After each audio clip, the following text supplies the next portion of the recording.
Before we come to Prime Minister's questions, can I welcome into the gallery the Speaker of the Parliament of Fiji and the President of the European Parliament.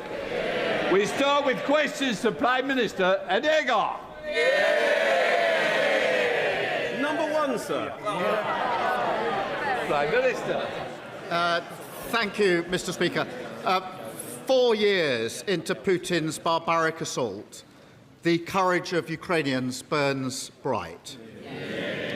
We are extending sanctuary to Ukrainians in their time of need, providing the weapons and aid to support them in their fight for a just peace.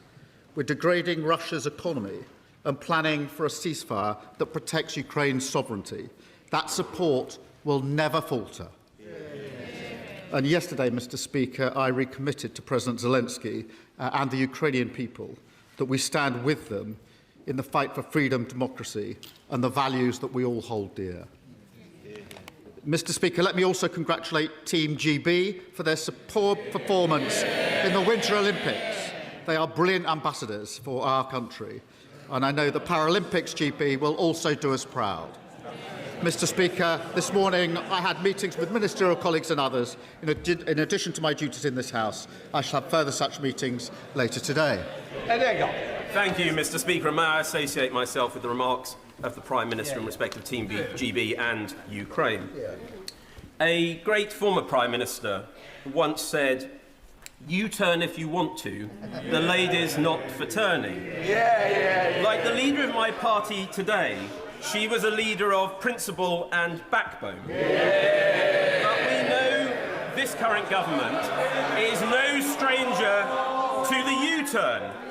So given that, can I gently tempt the Prime Minister to add one more to the current tally to help get Britain working again by backing the fantastic shops and businesses in Melton Mowbray Town Centre and high streets across my constituency and beyond to succeed and grow by scrapping the government's business rate changes that will hit so many of them hard in April? Well, it's good to see him in good form, particularly, if I may say so, after his health scare, which he and I have discussed a number of times. He discusses a former leader of his party. He was the former health minister, I think, who presided over record waiting lists. He was the former prison minister who left the prisons overcrowding. And he was the former economy minister under Liz Truss. We're picking up the mess and we're turning it around. Rachel Hopkins. Thank you, Mr. Speaker. I very much welcome the fact that our Labour government has recognised the state of Palestine, and I also welcome the Foreign Secretary's statement last week as Chair of the UN Security Council, setting out the UK's commitment to increasing humanitarian access to Gaza and advancing a two-state solution. Does the Prime Minister agree that protecting civilians, upholding international law and supporting Palestinian-led governance are essential for a lasting peace? Prime Minister. Well, can I thank her for raising this really important issue, because the ceasefire in Gaza remains fragile, and protecting Israeli and Palestinian civilians is critical to the next phase of the peace plan. Mr. Speaker, I'm proud of our commitment to a two-state solution, and we will be hosting the peace-building conference in March to build lasting peace and security for both Palestine and Israel. Hamas must decommission its weapons, destroy its terrorist infrastructure, and can have no future role in running Gaza. And Mr. Speaker, whilst aid flows have increased, the level of need is still dire, and the Israeli government must stop blocking supplies and preventing work of international NGOs. That is unconscionable, and it is costing Palestinian lives. We come to the Leader of the Opposition, Kemi Badenoch. Thank you, Mr. Speaker. And can I associate this side of the House with the Prime Minister's comments about Ukraine and Team GB? Mr. Speaker, before the Prime Minister and I became MPs, parties of every colour increased the cost of going to university. The system is now at breaking point for graduates. I believe the student loans have become a debt trap. It is time for all of us to do something about it. Will he cut interest rates on student loans? Prime Minister. Well, Mr. Speaker, I have to say I'm glad to learn that the Leader of the Opposition has finally admitted that they scammed the country on this. And that applies to everything they did in government. We inherited their broken student loans system. We've already introduced maintenance grants to improve the situation, which they scrapped. And we will look at ways to make it fairer. And we will do other things within the economy to help students. What other things they say? The news this morning, Mr. Speaker, 7 a.m, energy bills coming down by £117 for millions of families and young people struggling. That's guaranteed money off bills in April, driven by the action that this Labour government has taken. We promised to cut the cost of living. We are cutting the cost of living.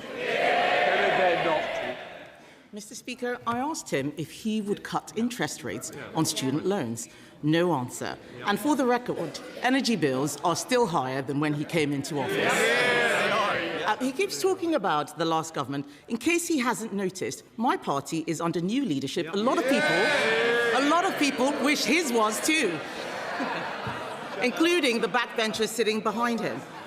But let's talk again about student loans and student fees even. Because to win the Labour leadership, yes, with Labour together, the Prime Minister promised to abolish tuition fees. In opposition, the Education Secretary said, graduates, you will pay less under a Labour government. I wonder what happened to those people. But can the Prime Minister tell us whether graduates are paying more or less under Labour? Prime Minister. Certainly many in her party are under new leadership, Mr. Speaker. They're up there. The only change she's brought to her party is to make it smaller. And she talks about interest rates on loans. Mr. Speaker, not only have energy prices come down this morning, but since we were last here across the dispatch box, inflation has fallen as well, which has a huge impact on interest rates. Fallen to 3%. And the Bank of England say it's going to keep on falling. That's only happening because of the decisions that we made at the budget, opposed by the party opposite. They talk about the cost of living. This government is taking action, and under their watch, inflation was 11%, which crippled the state of finances for students as their loan rates went up. Mr. Speaker, I'm amazed. His party is smaller too, including one MP who was arrested for child sex offences. So perhaps before he gets on his high horse, he should ask why his backbenchers are saying that they're being called the Pedo Defenders Party. Yes. So why don't we get back? So if he... Yes, I didn't say it. I know it makes them... Yes. Sorry. OK, let's have less. Kemi Badenoch. I know they don't like it, Mr. Speaker. Does the honourable member want to leave at this stage? Just understand, I want to hear the question, because it's very important that I do hear, because I may have to make a judgment. So I don't need any more shouting. Kemi Badenoch. I know they don't like it, Mr. Speaker, but I haven't said anything that's not true, have I? So perhaps they should get off their high horse, stop making stupid jokes, and why don't we talk about student loans? Yes. Policies that may have been fine for 2012 with low interest rates are not fine for 2026. The fact is, graduates are paying more, not less. On Monday, the Schools Minister was asked on the BBC why Labour froze the repayment thresholds. She said the government has, and I quote, huge pressures. Those pressures have been created by his taxes and his borrowing to pay for more welfare. Why is the Prime Minister taking from students to give to Benefit Street? What a nerve. Under their government, student loan thresholds were frozen for 10 years. 10 years. They broke the system. They did it with a bloke over there when they were in coalition together, and we're fixing it. Now, she used to say just a few weeks ago that she was going to focus on the economy at the exclusion of everything else. So I'm doing her a favour by bringing it back to the economy, because 117, desperate to talk about the economy, £117 off energy bills, inflation going down.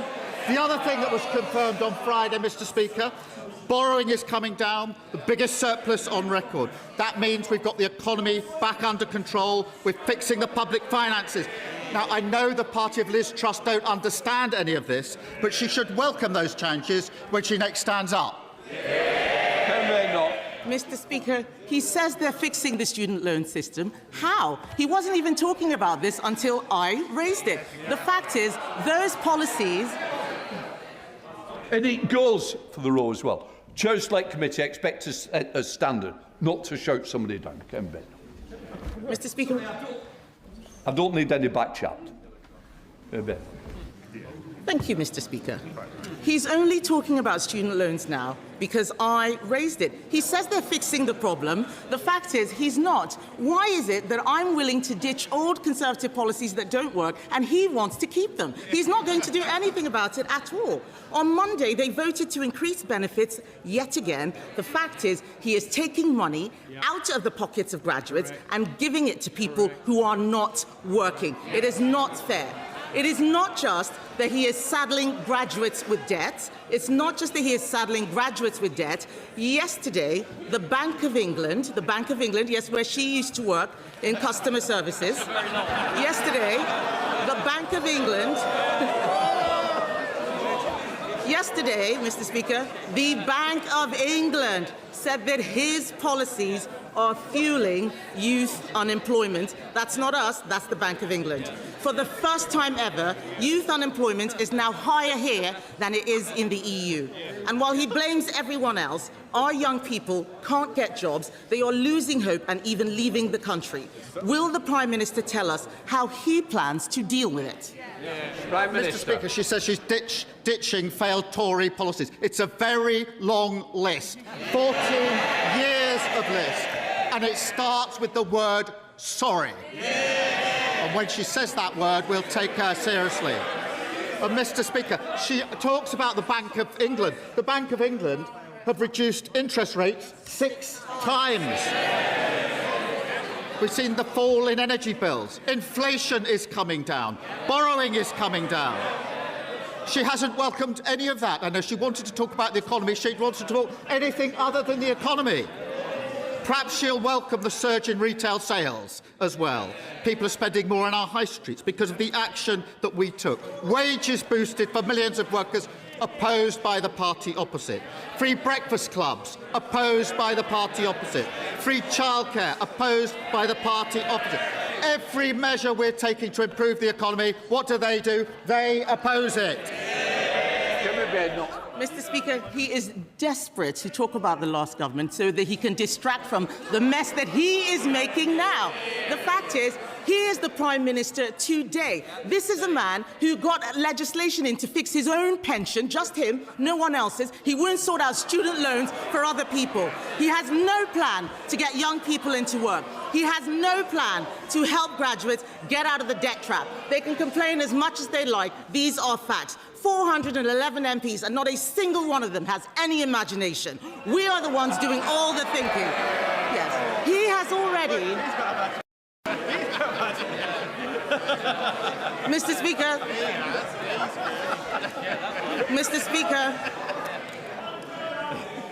Mr. Speaker, the Prime Minister has already made 15 U-turns. Will he make another one next week at the Spring Statement to fix the student loans system? She wants me to talk about this government. Bills down under this government, £117. Inflation down under this government. Surplus up, record. Resales down. She won't welcome the economic news, but the business community is welcoming the plan. Business confidence is up. The FTSE's at a record high. the President of the British Chamber of Commerce has said this is the year our economy could turn around. Her miserable strategy of talking down the economy isn't working because Labour's got a plan for Britain. Kemi Badenoch. Mr. Speaker, it'll only turn around this year if he stops being the leader. Perhaps they can do something about that. He wants us to welcome economic news. I'm sorry, but I'm not going to welcome the fact that youth unemployment is at its highest ever. I am not going to welcome the fact that unemployment has increased every single month under this Labour government. He is not doing anything about student loans because he is not governing. And he is not governing because he cannot govern. He is distracted by Labour scandal after Labour scandal. Mr. Speaker, even today now, there is an inquiry into the Inquiries Minister. That is all that they have offered since they came in. The defining moment of this man's premiership will not be breakfast clubs. It will be the sight of the man he appointed as ambassador to Washington just last year getting arrested. No wonder they're calling themselves all sorts of things. He needs to stop moaning about us and start fixing his useless government. Why should the country have to put up with 3 more years of this? Yet again, she's shown why she is so utterly irrelevant. Harping from the sidelines, trying to talk down the economy. Hello. Please, I want to hear the question. So do your constituents, Prime Minister. All she does is carp from the sidelines, talk the economy down, talk the country down. In the meantime, because of our work, what is happening? Energy bills down, as announced this morning. Inflation down. Borrowing down. And what's up? Retail spending is up. Investment is up. Business confidence is up. That's the difference a Labour government makes. Thank you, Mr. Speaker. Residents in Stanley, in my constituency, are very excited about having their say on how to spend the £20 million of Pride in Place funding that Stanley South has received as one of the 250 most deprived neighbourhoods in the country. There are other villages and areas in North Durham that are too small to qualify for Pride in Place at the moment, but also urgently in need of investment. For instance, Grange Villa, New Kyo and the Avenues area of Chesterley Street. Will the Prime Minister consider an additional wave of Pride in Place funding to target smaller, more concentrated areas of deprivation? Well, I thank him for that, and I know how meaningful Pride in Place investment is to his constituents. We're backing communities with the funding and the powers they need to invest in their priorities, which is unleashing jobs, growth and opportunity. In answer to his question, I can confirm that the next wave of Pride in Place will invest in an additional 169 neighbourhoods focused on smaller areas, looking closely at deprivation. We're reversing the austerity that ripped the heart out of our high streets and our communities and giving local people a real say over how money is spent. Leader of the Liberal Democrats, Sir Ed Davey. Can I join the Prime Minister in congratulating Team GB on our most successful Winter Olympics ever? And can I also join him in solidarity with our Ukrainian allies and friends after 4 years of them resisting Vladimir Putin's war machine? Mr. Speaker, the former Prime Minister, Gordon Brown, has raised deeply shocking concerns that Jeffrey Epstein may have used British airports and even RAF bases to traffic young women and girls in and out of our country. This is appalling. The Prime Minister knows that I agree with Gordon Brown that there needs to be a full public inquiry into all this. If he doesn't agree with Gordon Brown, will he, at the very least, commit to releasing the flight logs and related documents? Will he wait for the House to force the government to do that? Prime Minister. Well, I think it's important to appreciate there's obviously a police investigation going on, and I think it's right, and I'm sure he agrees with this, that that has to go wherever the evidence takes it. And we have to let that investigation run its course before deciding what next action needs to be taken. Sir Ed Davey. I think we all agree that police investigations should take priority, but that doesn't rule out a public inquiry, and it certainly doesn't rule out releasing the flight logs, which I think really should be. Mr. Speaker, on a different note, it's been revealed the trustee of William Blake House, a care home for adults with profound disabilities, embezzled £1 million. There are very few homes in the country which offer this sort of care, and now it faces closure. As a father of a disabled son myself, can I tell the Prime Minister this situation is one of my worst nightmares. It's one of the worst nightmares of many parents with disabled adult children. The families of the residents have put forward a rescue plan to take over William Blake House and run it themselves.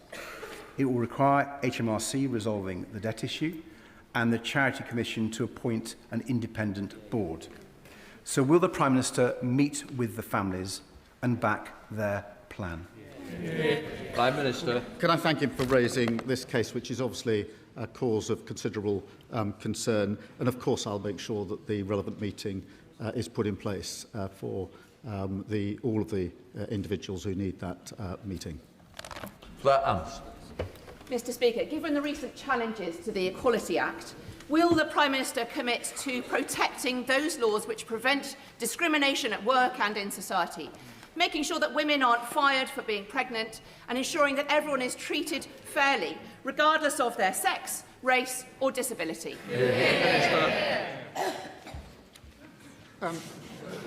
Mr. Speaker, I'm proud of the Equality Act that was passed by the last Labour government. We will always fight for working people, and compare that to Reform, who want to go back to the dark days where people can be discriminated against because of who they are, ripping up protections for workers and renters, and ending the right for grieving parents to take a few days off work if the worst should ever happen to their child. But, Mr. Speaker, I also have to raise this. A death threat was shared by Reform's Deputy Council Leader in Lancashire against the brilliant member for Bolsover. It said she should be shot. When death threats were made against the member for Clacton, I stood at this dispatch box and condemned them outright. If he has any decency or backbone, he will stand up, apologise, condemn the comments and sack the individual in his parties. Will he do so? Nigel Farage. Thank you, Mr. Speaker. At the age of 14, Michel Mandarin was forcibly removed from his home, the coral atoll of Ile-de-Quoi, dumped on the quayside in Mauritius, forced to live on food scraps out of bins. He has resettled those islands and yet now faces a removal order from yet another Labour government. So maybe twice in one lifetime, he's going to be asked to leave his homeland. Can I ask the Prime Minister, for a government that is full of human rights lawyers, within and without, why do the opinions and human rights of Indigenous Chagossians not matter to him at all? Prime Minister. So he has neither the decency nor the backbone to condemn a death threat to a member of this House, whichever party they are in. He doesn't have the decency or the backbone to condemn it and to sack the individual. And that just shows that his party have got nothing to offer the country but grievance and division. Look at their candidate in Gorton and Denton, a man who says anyone who isn't white cannot be English. No wonder he's been endorsed by Tommy Robinson. It doesn't represent our country, and anybody who wants to stand against that hatred and division should vote Labour on Thursday tomorrow in Gorton and Denton. Thank you, Mr. Speaker. Can the Prime Minister update the House on how the government is tackling the misuse of illegal drugs? And will he reassure parents in my constituency of Rugby and across the country that Labour will continue to disagree with the views and the voices of those who think that it is a good idea to legalise Class A drugs like heroin and crack cocaine? Prime Minister. Can I thank him for raising that? We are working relentlessly to tackle the supply of illegal drugs and expanding police powers to test more suspects upon arrest. The Green Party's policy isn't just irresponsible, it's reprehensible. Legalising, Mr. Speaker, cocaine, heroin, ketamine and the date rape drug, GHB, a drug which we know is used to spike drinks for women. Now, whilst we're making that an offence, the Green Party's proposals would shatter lives, increase antisocial behaviour and see drugs use running rife. And I have to say, as the father of a 17-and-a-half-year-old son, the idea that the argument is being made by the Greens that when he turns 18 in just a few months, it would be lawful to provide him with heroin and crack cocaine is absolutely disgusting. Thank you, Mr. Speaker. The Prime Minister recently stated we will not allow the powerful to treat justice as optional. He was talking about Epstein's enablers. But my constituent, who uses the pseudonym Isabella, has asked me to ask the PM whether his words also apply to those who assisted Britain's Epstein and Hamid al-Fayed, a monster who, with others, abused her and hundreds of other women and girls in a human trafficking scandal that the Met, unlike the French authorities, are still refusing to treat as such. So will the Prime Minister ensure sufficient resources are committed to fully investigating this multi-perpetrator, multi-jurisdictional, multi-decade trafficking outrage and meet with Isabella and her fellow victims to understand the terrible scale of this shocking crime? Well, can I thank you for raising this really important case on behalf of really important victims, and I'm sure the thoughts of the whole House are with those victims. Every report of sexual offence should be treated seriously, every victim should be treated with dignity, and every investigation should be conducted professionally. The Safeguarding Minister is meeting the victims, and I will make sure that his constituent is part and included in those meetings. If he gives me the full details, I'll make sure that happens. Imran Hussain. Thank you, Mr. Speaker. And we have all heard the horrific news that a man entered Manchester Central Mosque last night in this, the holy month of Ramadan, carrying weapons, including a hammer, a knife and an axe. Mr. Speaker, violent and Islamophobic attacks against the Muslim community are becoming far too frequent in our country. Prime Minister, is it not the case that every single politician in this place, and I mean every politician, especially that lot over there, Mr. Speaker, they may nod their heads, but this morning we could have woken up to a horrific terrorist attack, killing innocent Muslim worshippers only for being Muslim. Prime Minister, is it not the case that every single politician in this place and every single journalist has a responsibility to stop fanning the flames of hatred against the Muslim community? Well, can I thank him for raising this really important case and tell him that I share his deep concern and the deep concern of the community over the incident at Manchester Central Mosque, particularly during the holy month of Ramadan. And we will not and must not relent in the fight against anti-Muslim hatred. We must not. Mr. Speaker, I remember visiting Peacehaven Mosque in the wake of the awful attack there. And when I did, I committed £40 million to protect mosques and community centres. It's a shame that we have to do that, but we do have to do it. And we're establishing a new fund to monitor anti-Muslim hatred and support victims. And I want to reassure my honourable friend and the House that we will fight hatred and protect freedom of worship in this country. Thank you, Mr. Speaker. Bicester is one of the fastest growing towns in the country, but the town will be cut in two when rail services start between Oxford and Cambridge and the London Road level crossing closes. Campaigners were ignored by the Conservative administrations for over a decade, but today we're in touching distance of a solution. East West Rail has a detailed plan for an underpass, the Rail Minister is fully engaged, we have financial support from the County Council, and thousands of local residents have pledged £1 to go underground.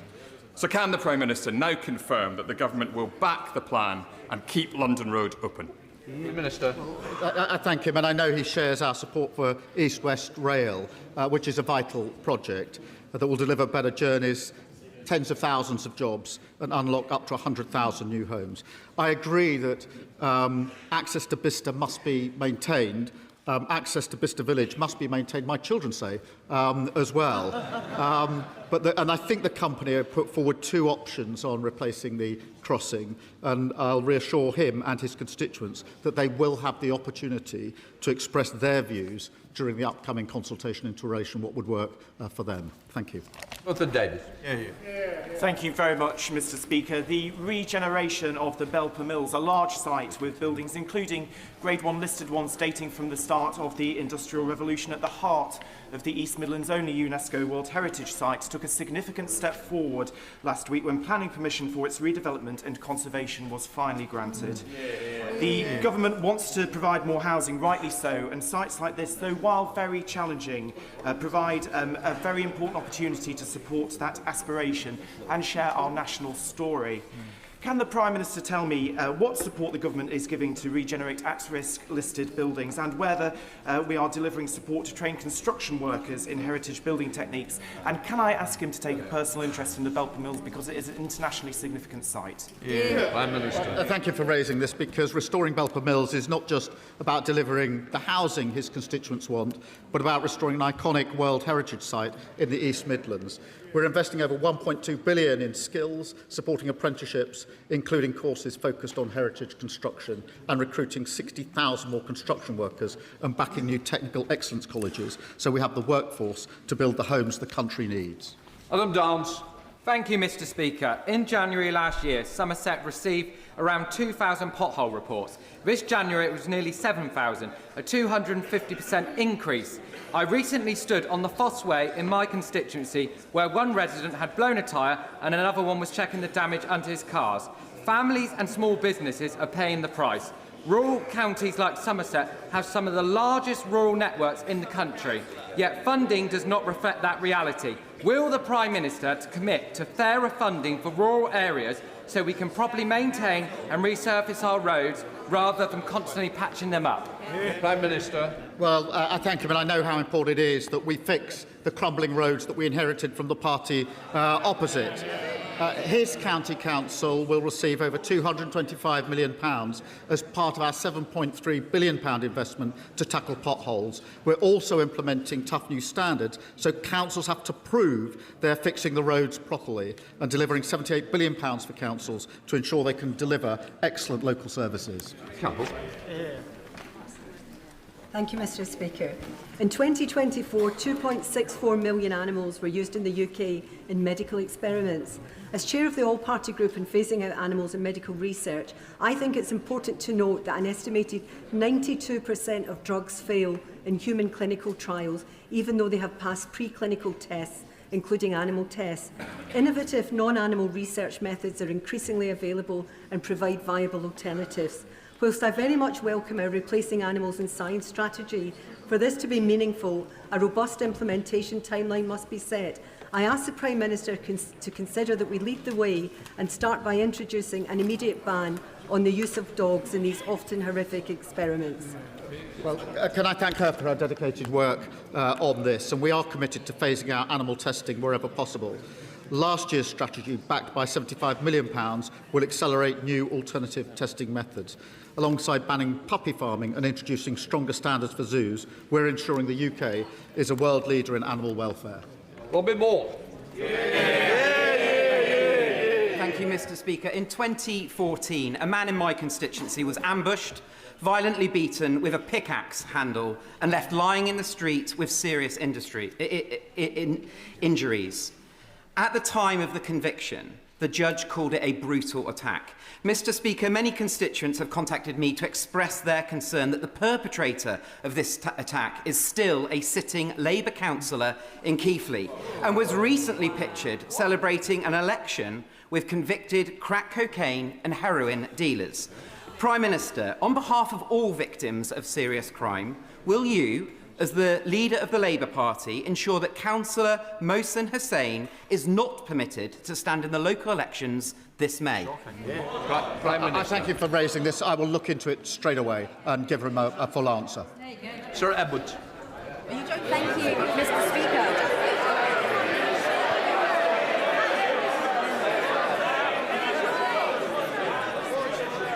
Order. Mr Benton Glenn, you're getting carried away with some other colleagues behind you. Mr Davis and others, please. Sir Edwards.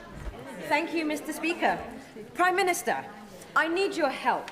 Today, alongside leading trade bodies, including UK Hospitality, the Federation of Small Businesses and the Startup Coalition, I am launching the TNT Charter, the Trust and Transparency in Business Energy, to blow up the status quo and support SME access to fair contracts, clearer pricing and stronger accountability. I know that the Prime Minister recognises this as an issue, so can I ask him to deploy powers to bring greater transparency, fairness and competition to the Wild West that is commercial energy?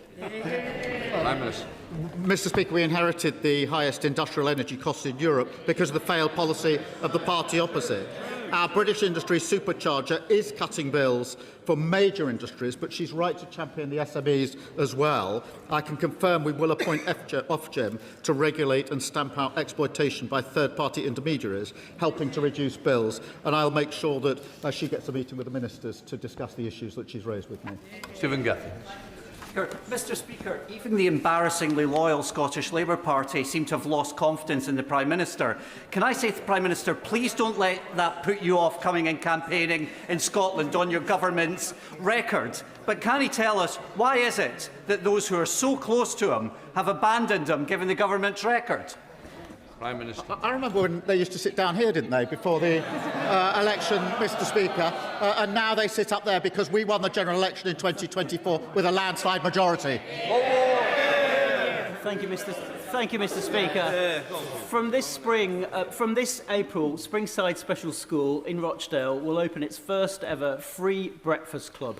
That's a big change enabled by this Labour government, and one that the head teacher, Mrs Fierro, said will make a big change to all the parents and children at her school. But Rochdale's growing popularity and growing population desperately needs a new secondary school. So will the Prime Minister arrange with me to have a meeting with the DFE to get our secondary school over the line to help all children in mainstream and in SEN get more provision?